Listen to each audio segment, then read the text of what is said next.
Good day everyone, this is CECILE TABAGAN and we are now in the chapter 4, evaluating the curriculum. And today, I will discuss the lesson 5.2, which is curriculum evaluation through learning assessment. But before I start, here are the learning outcomes that usually achieved after the discussion. The first one is, explain how a curriculum can be evaluated through the assessment of learning outcomes. Identify the levels of learning outcomes with the appropriate assessment tools. Match the levels of learning outcomes with the appropriate assessment tools. And the last one is, interpret the value of assessment in terms of grades assigned. Gone a long way in understanding, interpreting, and applying the concept of curriculum development. We will continue to understand that curriculum can be evaluated right in the teacher's classroom. Finding out if the planned, written, implemented curriculum are functioning as intended in the assessment of learning is very crucial. So, how does a teacher know that the students have learned from what has been taught? The teacher cannot claim that he or she has taught if the students have not learned anything. In this lesson, let us find out that assessment of learning is an evaluation process that tells whether the intended learning outcomes through the teaching learning process have been converted into achieved learning outcomes. We will also find out that learning outcomes can be measured through the use of different assessment tools. The first content of today's lesson is the Philippine Qualification Framework or PQF.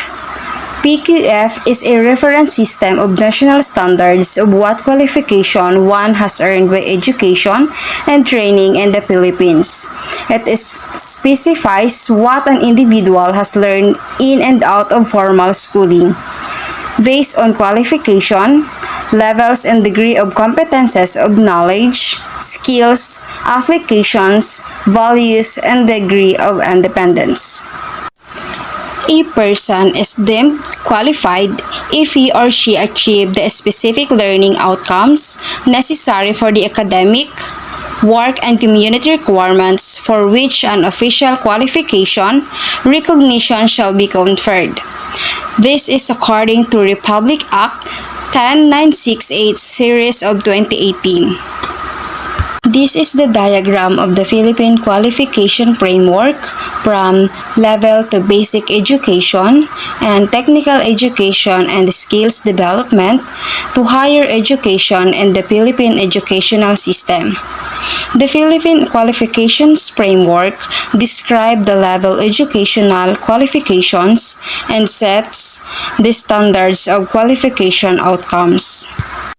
The PQF is divided into 8 levels, level 1 to level 8. The first level is to be achieved by grade 12 graduates who can be awarded a National Certificate 1 or NC1 if qualified by the TASDA. Note that level 2 is NC2, level 3 is NC3, level 4 is NC4, and level 5 is certified by the TASDA or CHED in their respected program. So, minsan nga 'di ba, yung ibang estudyante is pagkatapos sa kanilang high school, nakadepende na sa kanila kung papasok pa sila sa college or magte-TASDA o kaya naman ay magtatrabaho na. And the other levels of qualifications progress along the educational ladder in the Philippine educational system from grade 12 in basic education to higher education, from baccalaureate to doctoral and postdoctoral levels. And in all the 8 levels, the individual is expected to achieve specific standards and competencies are clustered in 3 domains, which are number 1, knowledge, skills and values, 2, application, 3, degree of independence and responsibility. Levels and competency descriptors required for each level for basic and higher education levels. The first domain, which is knowledge, skills, and values. The grade 12, which is the PQF1 level, should have the following competency. First, possess functional knowledge across range of learning areas and technical skills in chosen career tracks, with advanced and competencies and communication, scientific, critical, and creative thinking, and use of technologies. The second one is understanding of right or wrong, one's history and cultural heritage, depth respect of self and others. And the baccalaureate degree is possess broad and coherent knowledge in the field of discipline or profession. The master's degree is possess broad and deep knowledge in the field of discipline or profession. The doctoral and postdoctoral degree is generate knowledge, skills with established values in the discipline or profession. In the second domain, which is the application, the grade 12 graduate, the possess is apply functional knowledge, technical skills, and values in academic and real-life situation through sound reasoning, informed decision-making, and judicious use of resources. So, baccalaureate degree is apply knowledge, skills, and values in the professional work. To master's degree, apply deep knowledge, skills, and values in the professional work and research. To doctoral and postdoctoral degree is apply and professional work and research as a leader or initiator. And lastly is degree of independence. The grade 12 graduate is apply skills in varied situation with minimal supervision. To baccalaureate degree, work independently alone or in teams. To master's degree, work independently. To doctoral and postdoctoral degree are highly independent in work, initiate and lead, and initiate others. So, let us proceed to our next content progress, which is matching the competencies and outcomes with the PQF by doing learning assessment. The mastery of the learning outcomes in terms of knowledge, process, understanding, performances, and measured in formal education starting with basic education. The measurement is often referred to as assessment. In 2012, DepEd issued Department Order Number 73, which the K-12 grading system. It was known as the Kpup grading system.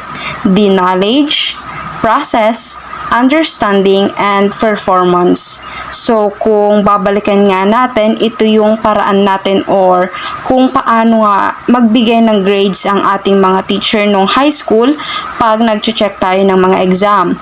Mapapansin natin doon na bawat part ng test ay mayroong classification such as KPUP, which is knowledge, process, understanding, and performance. And for further understanding, let us look at how the KPUP is calibrated and the different levels, with level 1 as the lowest and level 4 as the higher level for use and formative assessment. So this table shows the description of the different learning outcomes and the sample guide questions of learning assessment. The level 1 is the knowledge. Description of knowledge is factual knowledge, conceptual knowledge, procedural knowledge, and metacognition. So for the sample guide questions, what do you want your students to know in terms of facts, concepts, procedure, and multiple thinking? For example, parts of the body. Is the sky blue? How to dissect a frog? Describe a typhoon. So next is the level 2, which is the processes. So, this is the skills that the students use based on the facts and information for making meaning and understanding. For the sample guide questions is, what do you want your students to do with what they know? So, for the example is, dissect a frog and identify the different major body parts. So, the third learning outcomes, which is understanding, is making meaning to a big ideas and concepts. So, for the sample guide questions is, what do you want students to understand? For example, how do the elements of weather interact to produce climate change? And the fourth level and last learning outcomes, which is product or performance. Products or performance or projects are evidences of learning. And there's a 3 guide questions, which is number 1, does your portfolio display evidence to show learning outcomes achieved? Can you create a one-act play to show the principles of dramatization? Last, what research paper can you undergo to report on the conservation of indigenous plants? Now, let us know the different assessment tools for each level of learning outcomes. Knowledge, process, understanding, or KPU learning outcomes. Students who can show that they have gained knowledge, can apply such as knowledge, and have achieved several meanings on the particular knowledge have achieved the learning outcomes. The 3 types of learning outcomes and at the different levels can be assessed in many ways with the use of appropriate tools. So let us now proceed to the types of tests to measure knowledge, process, and understanding. The first one is objective test. This is the test that require only one correct answer. It is difficult to construct but easy to check. The objective test is the pencil and paper test. As the name suggests, the test is written on paper and require a pencil to write. However, in modern times, a pencil and paper test can also be translated to an electronic version, which make the test paperless.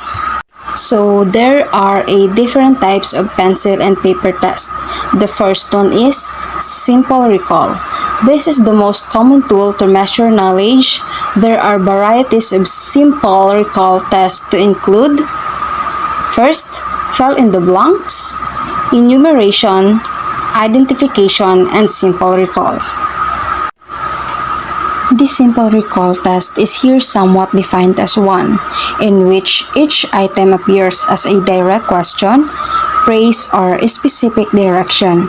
A simple recall question to be is, what is the highest mountain? Or who is the father of psychoanalysis? So, that's just example of simple recall question. Next one is alternative response test. This is the type of paper and pencil test where 2 options or choices are provided. The items can be stated in a question or a statement form. And the sample of this is a true or false or yes or no. So the example statement for the true or false is the Philippine population has reached 1 million. And example for the yes or no is, has the Philippine population reached 1 million? So the third types of pencil and paper test is the multiple choice test. So this is the type identified as the most versatile test type because it can measure a variety of learning outcomes. It consists of a problem and a list of suggested solutions.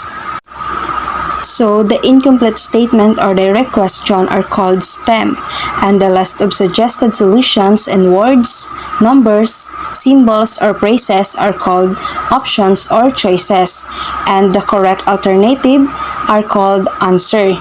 And the remaining options or choices are called distractors or decoys.